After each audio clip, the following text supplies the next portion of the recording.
Hey, what's going on, guys? So today I'm going to discuss how to properly choose boxing headgear. So stay tuned. Uber up the styles like miles and shit. Like 60s funky worms with waves and perms. Just sending junky rhythms right down your block. We beat to rap, what key beat to lock, but we beat to rap, what key beat to lock. We beat to rap, what key beat to lock, but we. Hey, what's up, guys? Carlo here, and today I want to discuss one of the most frequently asked questions I get on this channel, and just in general, and which is, what's the best boxing headgear or boxing MMA headgear that I can purchase? Should I go with a cheek protector, open face style, or should I go with a face bar, face saver protector? And I think there's a lot of misinformation out there, and I think as well as a lot of marketing. There's so many brands now that make headgear, and yet alone different models of headgear. Obviously the most popular ones have always been the winning series headgear, the 2900 and the 5000, and a lot of companies are emulating that. But before we actually go into the actual headgear itself, the different styles, and what you should get, the first thing I want to clarify is the misconception with headgear. Now, headgear was originally designed to prevent cuts, scrapes, and bruising. That's all it's ever been designed for. As a matter of fact, Olympic-style amateur boxing has actually gone away from using headgear because they found, after doing studies, that with the headgear on, it kind of gives the user kind of a false sense of security. And when you think about it, regardless of what kind of padding you have in this headgear, whether it's this Title Bomber, I have this Dacia full face with a chin, I even have my top boxer Gladiator, I have face savers.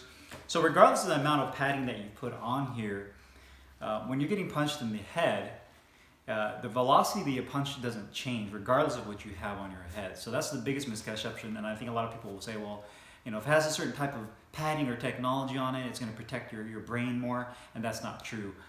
When you're getting punched in the head, regardless of what you have on here, the same velocity and that kinetic energy that you're getting hit in the head with is going to transfer into your head and into your brain. So that kind of turns out to be one of those things where a lot of people later down the road are experiencing symptoms of CTE, where you have a degenerative brain disease, or even Parkinson's. So a lot of times we see some of our favorite boxers later down the road in their careers and later down in life, once they've stopped boxing, show symptoms of Parkinson's and kind of that stuttering when they speak because of the repeated head blows. And a lot of times coaches will even say that the most damage that's been done to these fighters is usually during sparring, during the training camps leading up to the pro fight.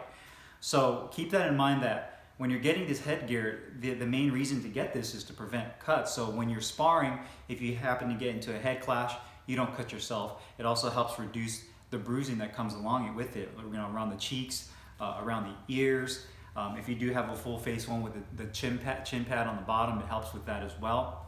But as far as the actual protection of your brain and the actual force being transferred to your head, regardless of the kind of padding is on here, it's not going to make any difference, in my opinion. I've worn several different types of headgear, and if the same guy that's 175 pounds punches me at full force, regardless of I'm using a face saver, I'm using a cheek style protector, I'm still going to feel the same amount of force against my head.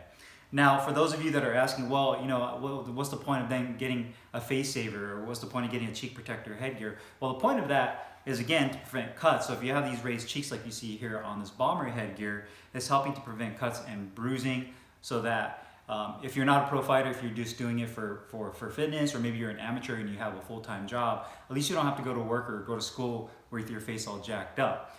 With a face saver, the biggest reason I see face savers, and this is my personal opinion, is for the pro fighters or the high-level amateurs, where this is their career. So they have a lot more riding on boxing than the typical weekend warrior who might just spar a couple times a week, if that. And again, if you have a pro fight coming up, there's a lot of money involved. This is the way you put a roof over your family's head. They wear face savers so they don't get any kind of injury to their nose during their training camp leading up to the fight. And they have so much experience at that level, at that point in their career, that having that face bar is not really going to take away from them as far as their technique goes and their experience in sparring. For beginners or amateurs or intermediate level boxers, I always recommend to go with an open face headgear. With cheek style protectors. You can also go with an open face, which was what they use in amateur fighting or amateur boxing. where it's completely cut open. You don't have any cheek protectors. And the reason I say that is because this is the best way to learn to defend yourself, is because you no longer have this bar in front of your face that obscures your vision, especially against uppercuts. And it also is a lot less cumbersome. So now you can use your head movement more effectively rather than having this gigantic face saver on your head that really impacts your peripheral vision. And it also gives you a false sense of security. So a lot of times I see guys wearing face savers and they're just unnecessarily just taking shots just because they feel that there's a little bit of a safety net there because of that face bar. And to me, that's not correct. You should always be moving the best defense is not to get hit.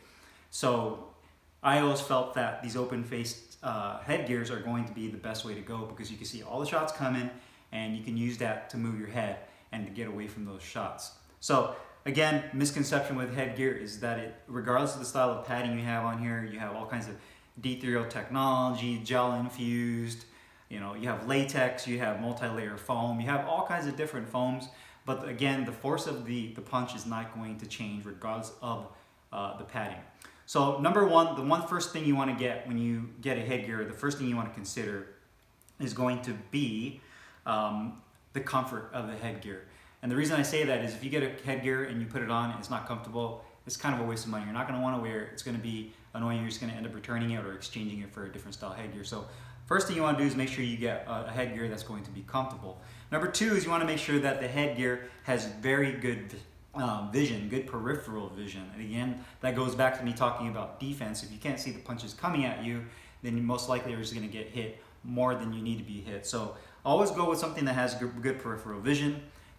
If you have a full-time job and you can't afford to get a nose injury, you can go with this cheek protector style headgear that has these raised cheeks. Again, you will still get hit in the nose if they land flush with you, but the cheek protector is there just to kind of help put off some steam off the punches a little bit, as well as protect your cheeks right here. So again, peripheral vision would be the second thing I'm looking for. And then the third thing would be the cost of the headgear, your budget.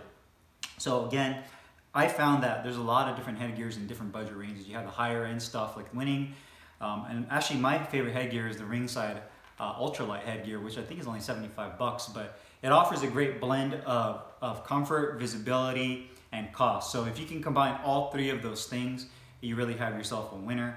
The actual materials, obviously a big deal. If it's made out of leather, the craftsmanship is a big deal as well. I just don't feel that headgear gets as much wear and tear as, say, for example, your gloves, because your gloves, you're constantly using that every single day. You're hitting the bags with it, you're sparring with them, you're hitting the mitts. So it goes through a lot more physical abuse than a headgear does, where you're just getting hit in the head while you use this for sparring. So obviously quality is always going to be paramount as well, but that's not the top thing on the actual list of what I would consider a bigger priority. Again, would be the actual comfort, visibility, and cost of this headgear. And again, keep that in mind. If you're looking to get a headgear, focus on those three things. I wouldn't really focus so much on the padding and if it's going to reduce the shock of the punch, or am I going to feel like is it going to hurt if I get punched with this headgear on? It will. So regardless if you're wearing a face saver, you're wearing an open face cheek protector style, I've used them all. And again, if I get punched by that same person with the same amount of force, regardless of the headgear I'm wearing, I'm still going to feel that same amount of force, and it's still transferring to my head.